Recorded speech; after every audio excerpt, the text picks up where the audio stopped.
Бүгүн эмненин заманы? Бүгүн политтехнологиянын заманы. Ага альтернатива боло турган идеология. Политтехнология эмне берет? Политтехнология 30 күндө кантип добуш алып бериш керек. Ошонун үстүнөн гана иштейт.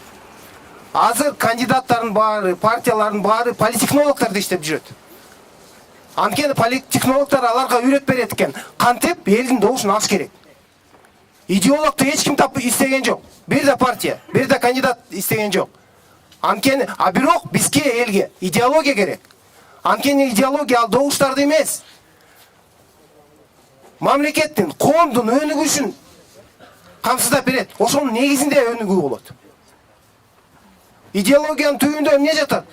Тарых жатат. Дүйнөлүк тарых. Ошондой эле биздин улуттук тарыхыбыз. Biz 100 yılda kayсы жолду басып өттүк? Акыркы 30 жылда кайсы жолду басып өттүк? Кандай жыйынтыктар чыгыш керек ошо 30 жылдан бери? Аны эч ким көтөргөн жок. Мына быйыл 30 жылдыкты белгиледик. Кана ким айтты? Ушунча саясатчыларыбыз бар. Ким айтты? Ким жыйынтык чыгаралы? Келе талдайлы. Акаевдин убагында эмне болду? Бакиевдин убагында эмне болду? Биз бир күндүк эме менен көз караш менен жашап калдык. Бул мына баарын айтып атабыз. Баалар өсүп атат, бензин өсүп атат. Далай кыйынчылыктарды башынан өткөргөнбүз. 90-жылдары элибиз урпак жеп калган. Жаштар билбей калышы мүмкүн, биз эсибизде бар. Ошондой чейин болгон. Ошондо деле чыдаган эл. Бирок үмүт бар болчу. Үмүт. Ишенчи. 30 жыл мурда бизде тажрыйба жок, бул саясий тажрыйба жок болчу.